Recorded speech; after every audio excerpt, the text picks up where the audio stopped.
Olá, meu nome é Maurício Vaz, professor da URGS, e hoje iremos dar continuidade ao estudo da construção da curva de demanda agregada. Mais especificamente, falaremos sobre o efeito Pigou e o efeito Fischer. No vídeo passado, falamos como a construção da curva de demanda agregada decorre da dinâmica de deslocamentos da curva IS e LM. Mais especificamente, falamos sobre os impactos da dinâmica da política fiscal e monetária na construção da curva de demanda agregada.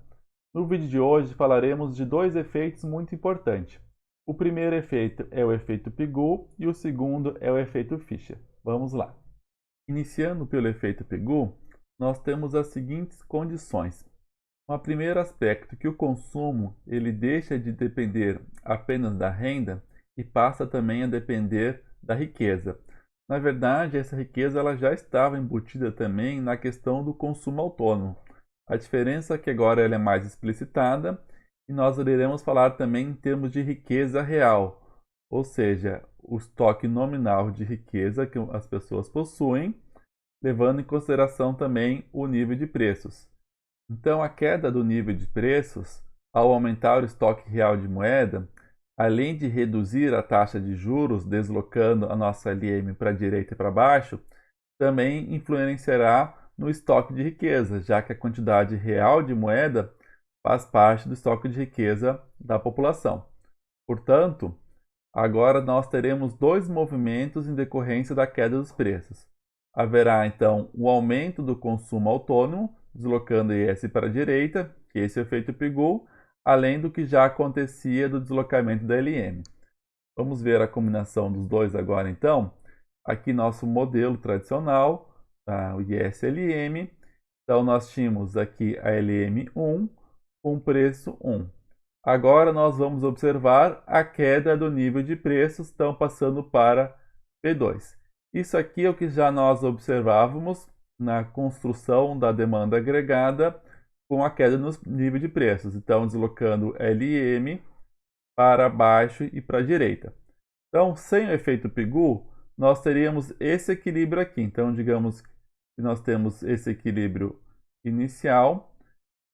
Sem o efeito Pigou, nós teríamos esse equilíbrio aqui, o equilíbrio 1,2, que é o movimento decorrente, é o novo equilíbrio decorrente do movimento da LM. Agora, com o efeito Pigou, em que também teremos um aumento do consumo autônomo, a nossa IS também irá se deslocar para a direita e para cima. Portanto, nós teremos esse ponto de equilíbrio aqui. Esse será o novo ponto de equilíbrio e esse será o equilíbrio final, agora em decorrência do efeito Pigou. Ou seja, agora com a inclusão do efeito Pigou, a queda nos preços será esse duplo efeito positivo sobre a atividade econômica, de acordo com esse modelo, né? Então, o que nós podemos observar aqui? Temos uma curva de demanda agregada sem o efeito Pigou e uma curva de demanda agregada com o efeito Pigou. Então, analisamos as duas inclinações. Essa demanda agregada é mais inclinada e essa é menos inclinada. Aqui, então, reflitam sobre qual das duas curvas é aquela que apresentará o efeito Pigou. Então, pausem aqui, reflitam. Então, espero que vocês tenham chegado à conclusão que a curva menos inclinada é aquela que possui o efeito Pigou. E a que menos inclinada, a mais inclinada, é a que não possui o efeito Pigou. Isso porque o que nós estamos analisando? Uma queda do nível de preços e qual será o impacto do nível de renda. Com o efeito Pigou, o impacto sobre o nível de renda será maior, já que agora, além do deslocamento da LM que já havia, nós também temos deslocamento da IS. Então, o efeito é duplo sobre o nível de renda. Fica ainda mais claro ao juntarmos um gráfico sobre o outro. Então, aqui nós tínhamos o efeito inicial, aqui o equilíbrio ponto inicial, certo? Posteriormente, esse movimento aqui secundário seria o efeito caso tivéssemos apenas o efeito tradicional da curva de demanda agregada. Agora, com o efeito Pigou, nós temos esse terceiro efeito aqui, que então a nossa curva de demanda agregada possui esse movimento todo aqui. Portanto, se não tivesse o efeito Pigou, esse seria o novo ponto de equilíbrio. Com a introdução do efeito Pigou, para a mesma queda do nível de preços, aqui não fica exatamente o mesmo ponto, né, pelas diferenças entre os gráficos, mas enfim, essa é a diferença com e sem efeito Pigou em termos de inclinação e o nível da atividade econômica.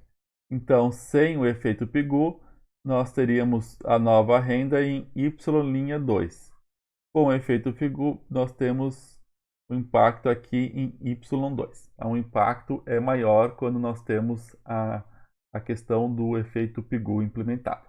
Aqui podemos ver os gráficos limpos, né? Então, a demanda agregada com efeito Pigou e sem efeito Pigou. Falando agora sobre o efeito Fischer. Esse efeito faz uma diferenciação entre a taxa de juros nominal e a taxa de juros real. Então, a taxa de juros nominal vai ser a taxa de juros real mais a inflação.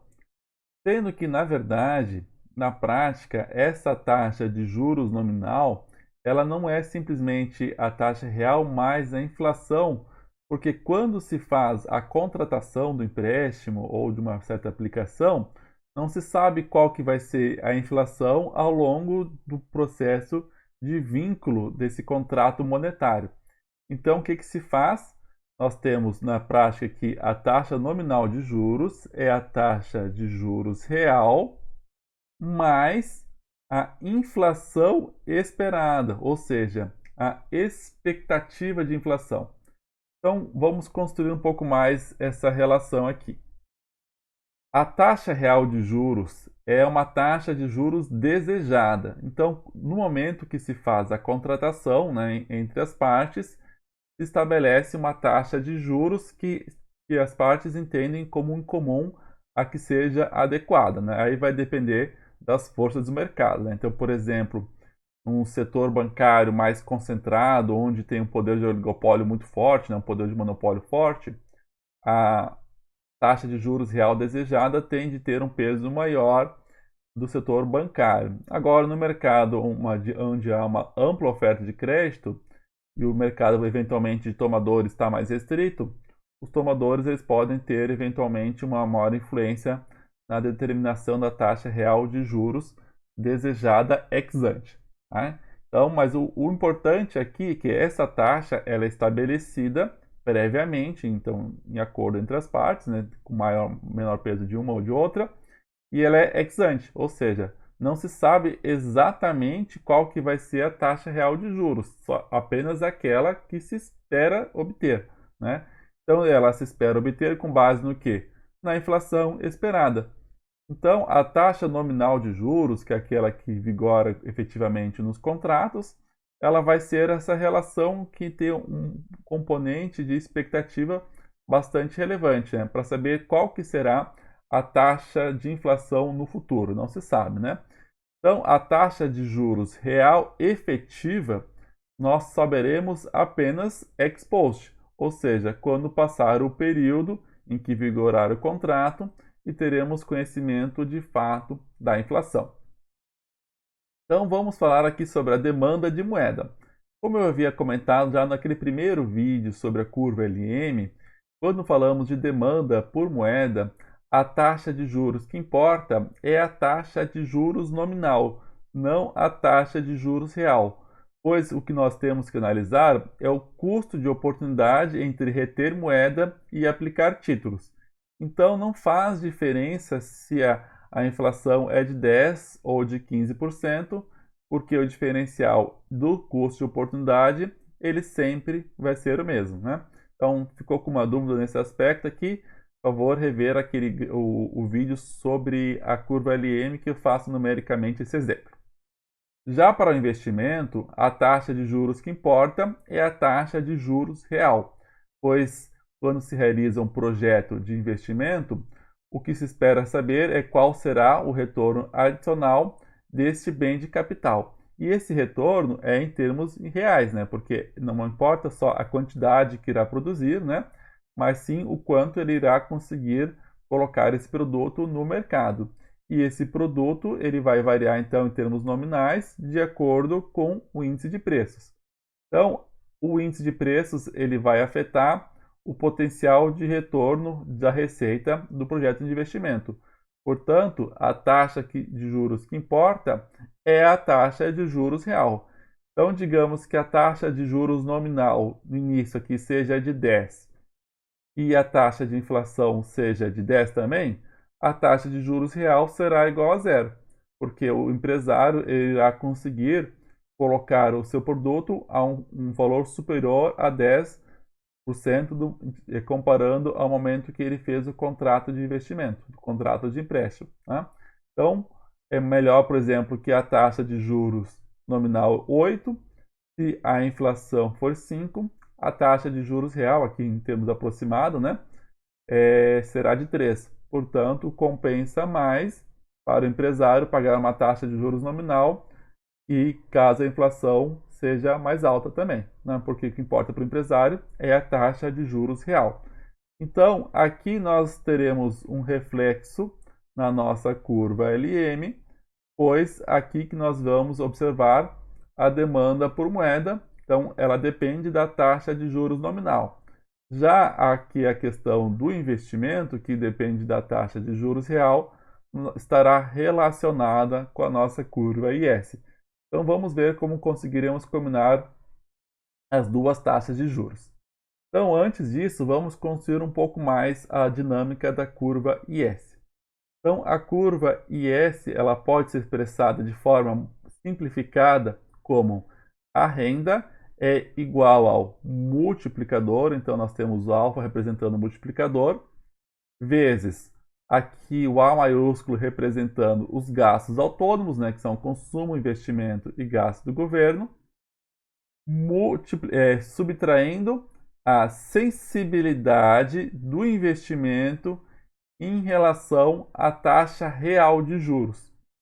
Então, essa é uma maneira simplificada de construirmos toda aquela nossa relação da curva IS. Então, aqui nós já pegamos o efeito final. Lembre-se que isso aqui estava multiplicando os gastos autônomos, que são representados pelo A, só que nós temos que também subtrair esse efeito do investimento relacionado à sensibilidade da taxa de juros. Então, assim que nós construímos o modelo. Bom, só que na prática, nós temos que fazer agora a seguinte alteração para estabelecermos a relação entre o equilíbrio do mercado de bens e serviços e o mercado monetário. Não podemos estabelecer com a taxa real de juros, porque para o equilíbrio do mercado de ativos, o que importa é a nominal. Então, como faremos isso? Transformando a nossa taxa real de juros no seu significado que vimos anteriormente, ou seja, taxa nominal de juros menos a inflação esperada. Portanto, retomando aqui a equação anteriormente, nós temos que a equação da IS agora fica o multiplicador, multiplicando então os gastos autônomos, menos a sensibilidade do investimento em relação à taxa nominal de juros, mais a sensibilidade do investimento em relação à inflação esperada. Então, porque tínhamos aqui o R, né? Então menos Y, mais inflação esperada ao passar aqui para a equação. Já a curva LM se mantém como sempre se manteve, em função da renda e da taxa nominal de juros. Então, com a introdução dos preços, a taxa nominal de juros e a taxa real de juros, elas passam a ser distintas, né? Sendo a inflação esperada agora relevante para a análise. Então, vamos analisar agora o efeito Fischer aqui no nosso gráfico que estabelece a relação entre o equilíbrio do mercado de ativos, mercado monetário, e o mercado de bens e serviços, ou seja, a relação entre S e LM. Bom, então aqui nós temos a situação inicial, em que não havia um processo de expectativa de inflação, certo? Não havia inflação, não havia alteração dos preços, portanto, como nós vimos até o presente momento, né? A taxa nominal de juros e a taxa real de juros era a mesma. Então, nós podíamos escrever anteriormente tanto I quanto R, que sempre estaria certo. Agora, nós temos que fazer a diferenciação. Nós vamos estabelecer, então, aqui no eixo vertical, a taxa de juros nominal, porque ela possui agora efeito tanto para IS quanto para a LM. Só que a LM sempre se mantém, né? Só que para IS, além da taxa nominal de juros, nós também temos que analisar a inflação esperada. Quando a inflação esperada é igual a zero, a taxa nominal de juros e a taxa real de juros continua a mesma, então não há diferença. Agora vamos fazer a análise quando há então o aparecimento da inflação. Então o que nós temos? Nós teremos o deslocamento da IS para a direita e para cima, porque agora nós temos um efeito que, para a mesma taxa de juros nominal, nós temos uma taxa real de juros menor. Então, com uma taxa de juros real menor, há um favorecimento para ampliação do investimento, portanto, nós temos esse deslocamento da IS. Então, assim, uma questão importante aqui. O que nós temos? Que ao longo da queda das taxas nominais de juros, nós observávamos um maior nível de renda. Só que agora nós não veremos apenas fazer isso, porque a taxa nominal de juros ela está se mantendo.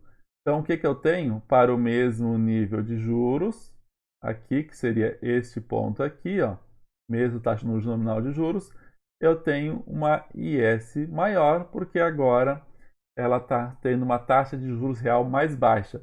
Portanto, eu desloco. Essa é uma grande diferença entre mudanças da inflação esperada e da taxa nominal de juros esperada. Então, porque se há uma queda na taxa nominal de juros, o que nós temos observado é esse efeito ao longo da IS. Como nós não temos essa relação direta entre inflação esperada e nível de renda no nosso diagrama, há o deslocamento. Né? Então, toda relação que não é taxa nominal de juros e não é renda provoca deslocamento, ou na LM ou na IS. Na LM nada acontece, porque a LM não depende da inflação esperada. Né? A demanda por moeda depende apenas da taxa nominal. Agora, então, eu terei esse seria esse novo ponto de equilíbrio aqui, né? Seria essa renda toda, se não tivesse um impacto sobre uma elevação na taxa nominal de juros.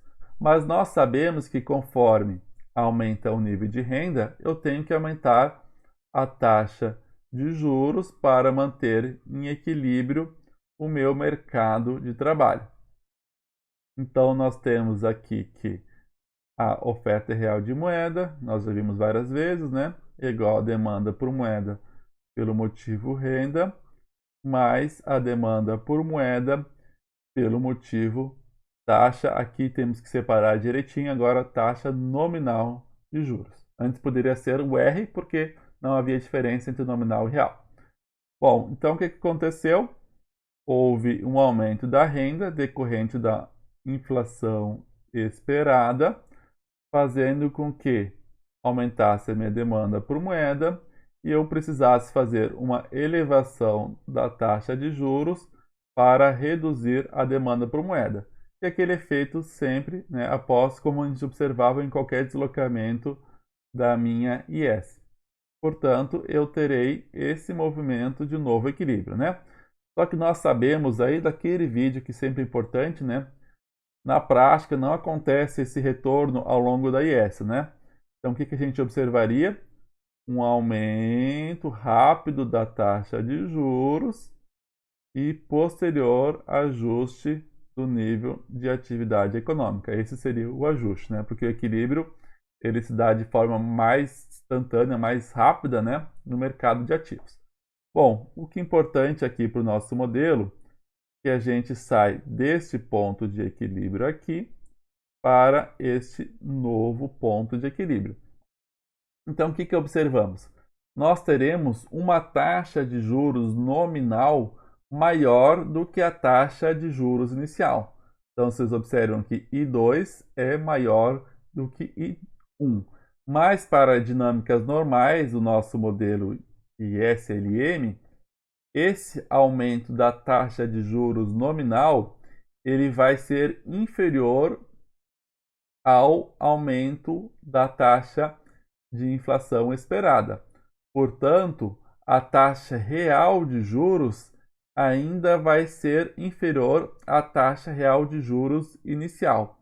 Então, como nós conseguiríamos ver a taxa real de juros, nós teremos a diferença entre a taxa nominal e a inflação esperada, ou seja, a taxa real de juros vai ser, então a taxa de juros aqui 2 vai ser igual a taxa nominal de juros 2 menos a inflação esperada. Bom, e a inflação esperada? A inflação esperada a gente consegue observar medido verticalmente pela diferença entre a IS2 e a IS original. Isso porque essa diferença aqui, ela é determinada, esse patamar de deslocamento, ele é determinado justamente pela inflação esperada. Então, se a inflação esperada fosse mais alta, a minha IS ela deslocaria para cá, por exemplo. Portanto, a minha inflação esperada seria tudo isso aqui, né? Seria todo esse ponto aqui. Se a inflação esperada fosse mais alta ainda, a minha IS iria para cá. E a inflação esperada seria tudo isso aqui, certo? Seriam desse ponto aqui até aqui em cima. Então, assim a gente consegue medir a inflação esperada e, consequentemente, também a taxa real de juros. Então, no novo ponto de equilíbrio, nós teremos uma renda mais alta e uma taxa de juros nominal mais alta também.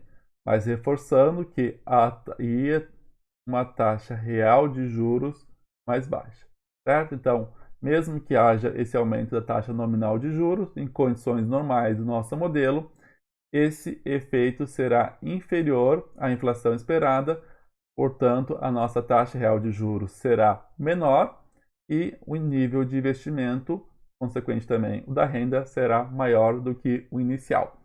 Uma última observação aqui antes de passarmos para casos específicos, e nós não temos um movimento de queda na minha oferta real de moeda, porque o que está movimentando aqui é a inflação esperada, ainda não é o nível de preços, certo? Então, por isso que às vezes pode causar uma confusão. Se fosse um aumento concreto do nível de preços, eu teria uma redução da oferta real de moeda e, portanto, esse efeito aqui ele não aconteceria. Isso é uma questão importante para tratarmos quando se faz uma explicação através do efeito Fischer para explicar a questão da crise de 29. Porque o que se argumenta? Na crise de 29, houve esse efeito de queda do nível de preços, só que não havia um aumento no nível de atividade esperada, como era de se prever de acordo com o modelo de demanda agregada. Por que isso? Na explicação de acordo com o modelo Fischer, é que a depressão, e também aqui a explicação que traz no livro do Manual da USP, que a deflação fazia com que haveria um aumento na taxa real de juros, desincentivando o investimento. Isso, em parte, é verdade, mas é verdade quando se incorpora que há uma queda na questão da inflação esperada. Ou seja, não bastava que houvesse uma queda no nível de preços no momento presente. Tá? Então, essa queda da deflação medida no momento presente, ela não era suficiente para reduzir a questão da taxa de juros. Ou seja, na verdade, a queda do nível de preços no momento presente não era suficiente para elevar a taxa real de juros, porque a taxa real de juros ela tem uma perspectiva de futuro, certo? Ou seja, a inflação esperada. Então, além da queda no presente dos preços, deveria ter um efeito de manutenção da perspectiva de queda continuada no nível de preços. Ainda assim, haveria uma divergência no nosso modelo aqui, que normalmente não é incluída no modelo, porque ao mesmo tempo que haveria uma queda na inflação esperada, deveria haver um aumento na oferta real de moeda, já que os preços vão cair, então deveria estar havendo um aumento na oferta de moeda e poderia contrabalancear esses efeitos, né? No meu entendimento, o que explica melhor essa questão da deflação dos anos 20 é não só apenas esse efeito sobre a questão da taxa de juros real, mas também aquele aspecto que eu comentei no vídeo passado sobre a eficiência marginal do capital. Porque para realizar investimento, o que importa não é apenas a taxa real de juros, né? Ela tem esse efeito sim na expectativa, como nós vimos no Fischer, mas também temos a questão importante que houve uma expectativa de queda na demanda agregada, tanto por questões de queda de consumo e queda do investimento na crise. Ou seja, houve uma queda na eficiência marginal do capital, o que esse modelo aqui não dá conta de explicar isoladamente quando nós pensamos em conjunto tanto na questão da demanda agregada tradicional aqui, quanto também no efeito Fischer, e ainda se formos pensar na questão do efeito Pigou, ainda assim que seria mais difícil de analisarmos o efeito de uma deflação na década de 20. Mas é o seguinte, né? Embora estejam todas essas questões que devem ser relativizadas, é importante que vocês reflitam, é sempre importante entendermos todas as explicações dos nossos modelos de demanda agregada, porque eles são muito utilizados pelo mainstream economics, né? Então as principais teorias, normalmente eles não fazem essas advertências que eu estou colocando aqui para vocês, dos modelos, eles já partem da curva de demanda agregada, já partem da oferta agregada, e buscam-se essas explicações tradicionais. Então, mesmo que haja divergências, é sempre muito importante entendermos todas as diferentes perspectivas econômicas. Agora vamos ver aqui quando que esse efeito Fischer ele vai ser mais forte ou menos forte sobre a renda. Então, aqui qual o ponto que nós iremos comparar? Esse efeito Fischer ele vai ser mais semelhante à eficácia da política monetária ou à eficácia da política fiscal. Então, deem uma pausadinha, reflitam sobre isso. Bom, espero que vocês tenham analisado que o mais equivalente é a política fiscal, porque o efeito é muito semelhante a um deslocamento da IS decorrente do aumento dos gastos do governo.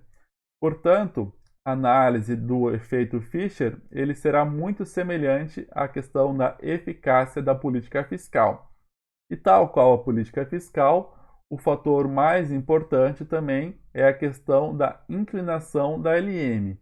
E das causas da inclinação da LM, nós temos tanto, né, como nós já vimos, a sensibilidade da demanda por moeda em relação à renda e em relação à taxa de juros, né? Aqui no caso a taxa nominal de juros. Sendo, né, que o livro destaca e de fato realmente o mais relevante é a questão da sensibilidade da taxa nominal de juros. Então, esse é o principal efeito, né?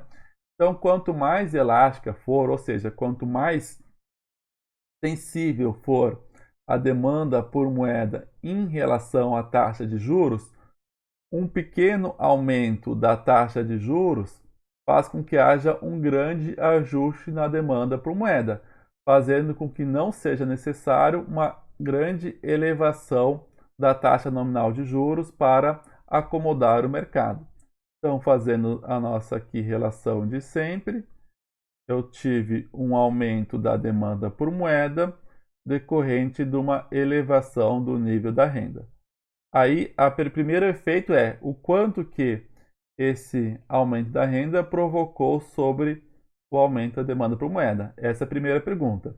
Mas o mais relevante, né, é saber a questão do ajuste da taxa nominal de juros. Eu preciso aumentar muito a taxa de juros para cair a demanda por moeda. Nesse caso, é um efeito pouco elástico, né? Então a elasticidade é muito baixa. Ou eu preciso apenas um pequeno aumento na taxa nominal de juros para provocar uma queda na demanda por moeda. Então, quanto mais sensível for isso, menor o ajuste nominal necessário, portanto, maior será o efeito Fischer, já que a diferença entre a taxa nominal de juros e a taxa real de juros nova e a taxa nominal de juros original e a taxa real de juros nova será bastante significativo, porque irá incorporar basicamente toda a inflação esperada aumentada, já que a taxa nominal de juros aumentou pouco. Então vamos ver os dois casos agora, os casos extremos.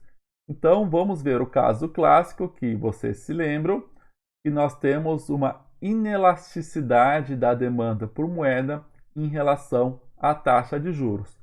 Portanto, aqui retomando o nosso modelo aqui, nós temos que o aumento da demanda por moeda decorrente da relação da renda, ele não pode ser compensado com uma elevação da taxa nominal de juros.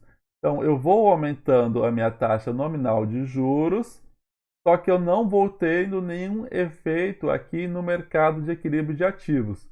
Então, conforme vai aumentando a taxa de juros, todo o meu nível de renda que eu tinha inicial, ele vai caindo, caindo, caindo, caindo, até chegar no patamar inicial.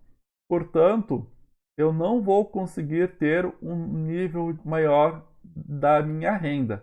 Todo o aumento da renda inicial, provocado então pelo aumento da inflação esperada, ele vai ser absorvido por elevação da taxa nominal de juros. Consequentemente, eu terei que a taxa real de juros final vai ser igual à taxa real de juros inicial e também vai ser igual à taxa nominal de juros. Então, o único efeito quando vigora o modelo clássico, em que temos uma total inelasticidade da demanda por moeda em relação à taxa de juros, é apenas o efeito sobre a taxa de juros nominal. Já o caso contrário, que é o caso da armadilha da liquidez, né, ou na questão da preferência absoluta por liquidez, nós temos exatamente o contrário. Nós temos uma relação entre oferta e demanda por moeda, em que qualquer impacto na taxa de juros será demandado moeda. Então, não há como conseguir elevar a minha taxa de juros, já que eu estou tendo uma demanda por moeda infinitamente elástica. Portanto, qualquer movimento infinitesimal aqui de aumento de taxa de juros provocará uma queda da demanda por moeda. Então, nesse mercado em que há uma avidez por liquidez, a taxa nominal de juros ela perde o efeito para conseguir reduzir a quantidade demandada por moeda. Então, consequentemente, o ajuste aqui ele se mantém via o nível da atividade econômica, mantendo-se assim uma taxa nominal de juros no mesmo patamar do que era inicialmente observado. Então, nesse caso, a medição aqui da inflação esperada, que é a diferença entre a IS original e a IS nova, significará uma grande queda na minha taxa real de juros. Portanto, eu terei um grande aumento do nível da atividade econômica, já que esse aumento da inflação esperada não provocou uma elevação na taxa nominal de juros. Agora vamos ver aquele caso que eu havia comentado do efeito Fischer para a questão da deflação que auxiliava na explicação da questão da crise de 29. Então, de acordo com esse modelo, nós conseguimos sim analisar e analisarmos apenas isoladamente a questão do efeito Fischer, né? Falando apenas na inflação esperada, né? Então, havendo de fato uma queda do nível da inflação esperada, o que nós teremos? Nós teremos um movimento, ao invés de aumentar a minha IS, eu terei um movimento de queda do nível de atividade econômica, consequentemente, né? Na verdade, consequentemente a queda de atividade, eu terei um deslocamento da minha IS para a esquerda e para baixo. Portanto, agora eu terei uma menor renda de equilíbrio e uma menor juros nominal, já que ao invés de ter uma inflação, um aumento da inflação esperada, eu tenho o surgimento da deflação, certo? Então, isso aqui é uma deflação, é efeito negativo. Portanto, em termos de taxa real de juros, eu tenho agora uma elevação. Então, isso seria uma explicação importante, né, para a questão da crise de 29, porque queda na inflação esperada representa, então, um aumento da taxa de real de juros, desincentivando o investimento, né? Mas é importante, como eu coloquei, isso significa sempre na questão de perspectiva futura de novas quedas, e aqui nós não estamos observando efeitos contínuos de queda de preços como aconteceu na crise de 29, porque esses efeitos aqui de quedas no nível de preços, de acordo com o modelo completo de demanda agregada, deveria ter também aumentos na quantidade de moeda, equilibrando a nossa situação, certo? E também deveria ter movimentos de deslocamento positivo da IS se nós incorporarmos o efeito Pigou. Agora é o seguinte, o que pode atenuar e deixar mais concreto esse nosso modelo e ele auxiliaria na explicação? Na seguinte situação, se eu tivesse uma LM horizontal, ou seja, estivéssemos numa situação da armadilha da liquidez, portanto, e aí desconsiderando a questão do efeito Pigou, principalmente, né, pensando que os detentores de riqueza monetária eles estão tendo um aumento em termos reais, só que eles estão alocando essa riqueza. Ou seja, eu tenho que aqui incorporar um pouco mais das questões de Keynes, em que mesmo que haja o aumento da riqueza financeira, esse não seja alocado em aumento de investimento, mas sim seja alocado apenas em ativos líquidos. Então, eu teria duas coisas que poderiam atenuar e fazer com que o efeito Fischer e o modelo de demanda agregada como um todo, ele fosse uma situação mais interessante. Então, ao invés de eu ter essa LM aqui, eu teria uma LM horizontal, certo? Ou seja, queda do nível de preços não deslocam a minha LM, já que quando a LM é horizontal nessa questão da armadilha da liquidez, a política monetária ela não consegue mais fazer efeito sobre a política econômica. Então, aí sim, os efeitos da minha IS, eles seriam mais fortes, além de tudo, né? Já que estão deslocando para a esquerda, a taxa nominal de juros ela não está caindo, portanto, a taxa real de juros ela teria um efeito ainda maior. Além disso, eu ainda teria o impacto da minha LM sendo ignorado.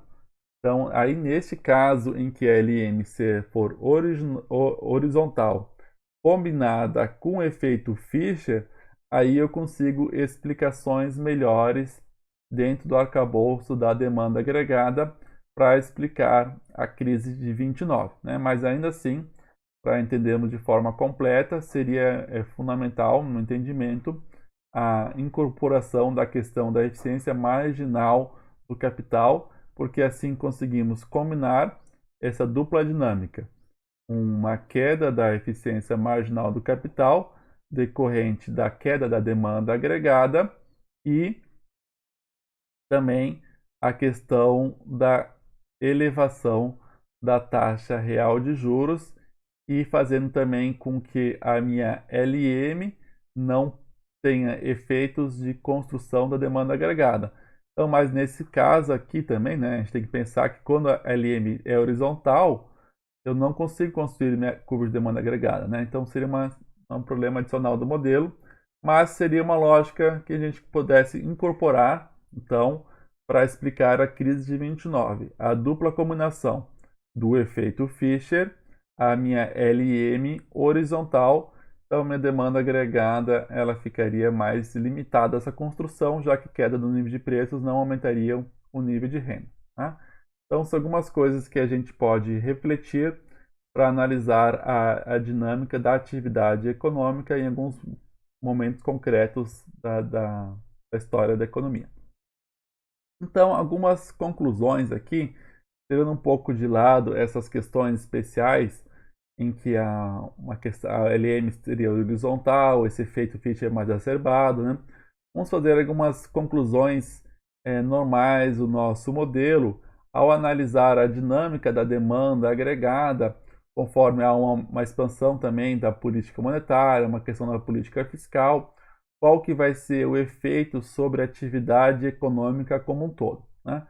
Então, ao longo das nossas explicações, para ver se a renda aumenta ou não, conforme a deslocamentos na minha demanda agregada, já que com o binômio preços-renda, eu estou então deslocando a minha demanda agregada aqui em situações e eu estou analisando que há, então para o mesmo nível de preços, há aumentos do nível de renda.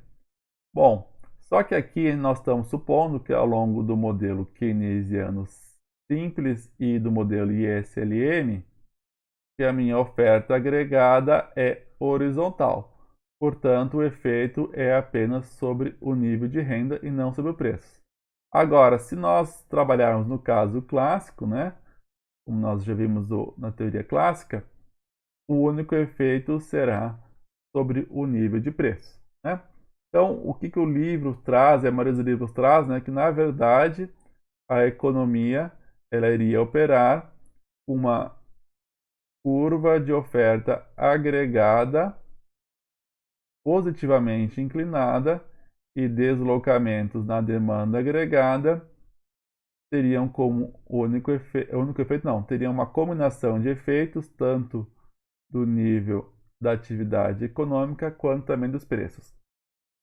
Aí no curso de disciplina Macroeconomia 2, né, que também vou deixar alguns vídeos para vocês sobre isso, né? Vocês vão analisar aqui a questão da curva de Phillips, então essa contraposição entre demanda agregada e oferta agregada, mas depois também se irá incluir a questão das expectativas adaptativas e das expectativas racionais.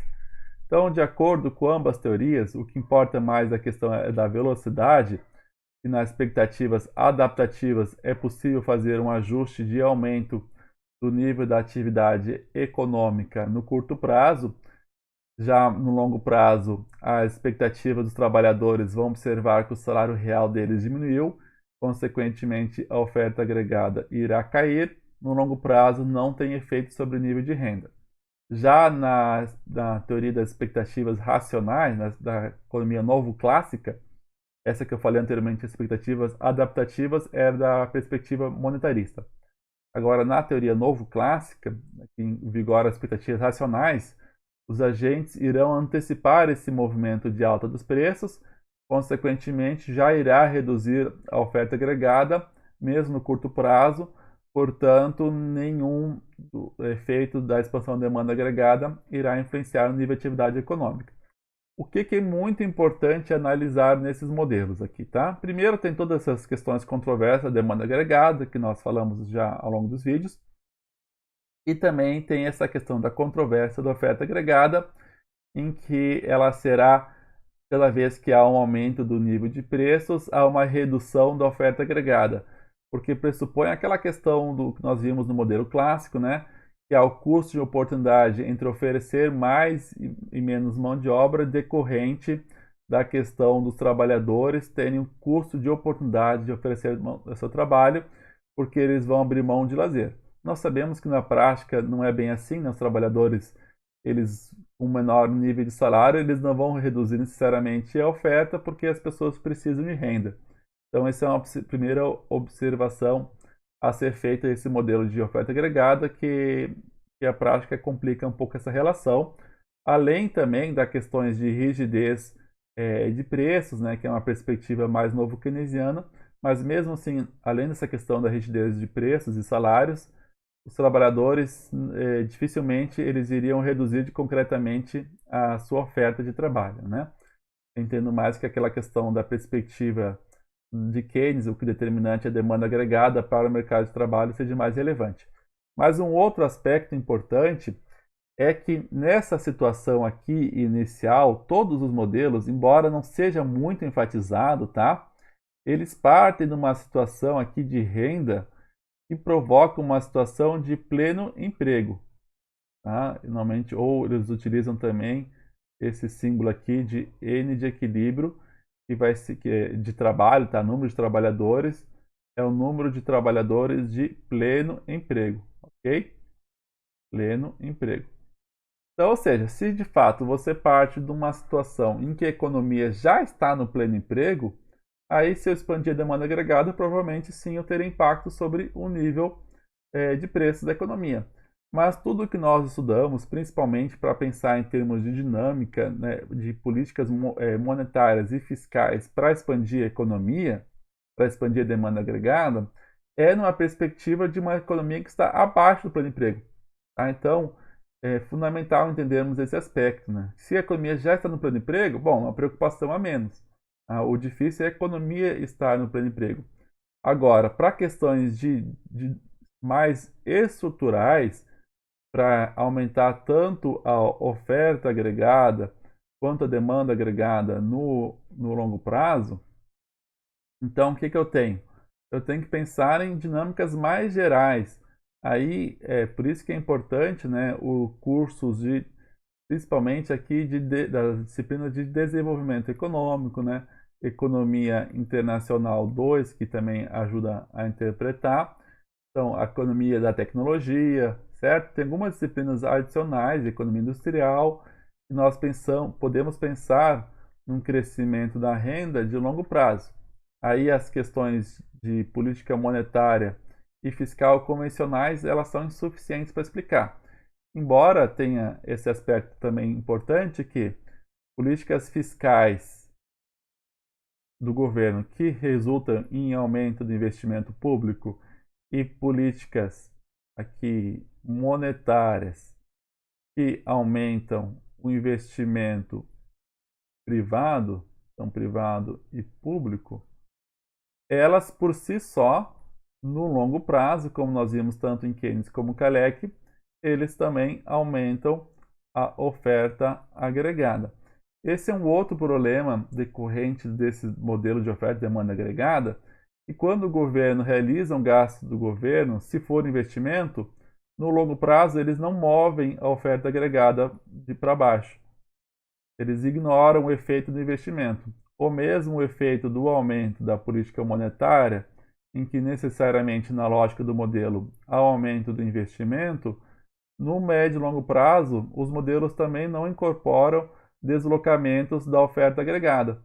Então, esse é um outro problema, é um outro limite desses modelos de oferta e demanda agregada, que é importante que vocês tenham em mente. Por fim, na compreensão da perspectiva que vigora pós-keynesiana, nós podemos pensar uma demanda agregada, uma combinação desses fatores. Então, eu teria aqui o seguinte sentido. Então, inicialmente, uma economia que está abaixo do plano de emprego, então a oferta agregada ela tende a ser uma curva mais próxima da horizontal.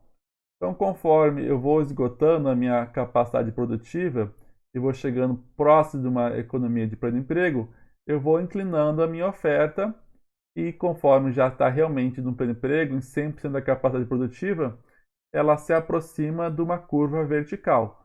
Então, a demanda agregada, quando ela está abaixo do pleno emprego, o impacto será apenas no nível de preços. Próximo do pleno emprego, já começa a provocar uma pressão inflacionária, já que os trabalhadores agora eles têm mais poder de atuação, né? Os sindicatos ficam mais fortes e há uma tendência de uma certa pressão inflacionária.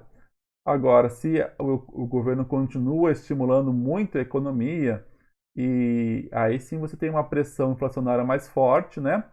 E sem uma correspondência significativa na questão da renda. Agora acontece o seguinte: conforme eu vou tendo esses investimentos, esses movimentos aqui, há uma tendência de elevação da minha oferta agregada, justamente como eu havia comentado anteriormente, que essas expansões de demanda agregada, elas tendem a elevar o nível de investimento. O investimento no curto prazo, ela não afeta a oferta agregada, mas no longo prazo, sim, eu vou ter uma oferta agregada maior. Ok? Então, essas seriam algumas observações importantes.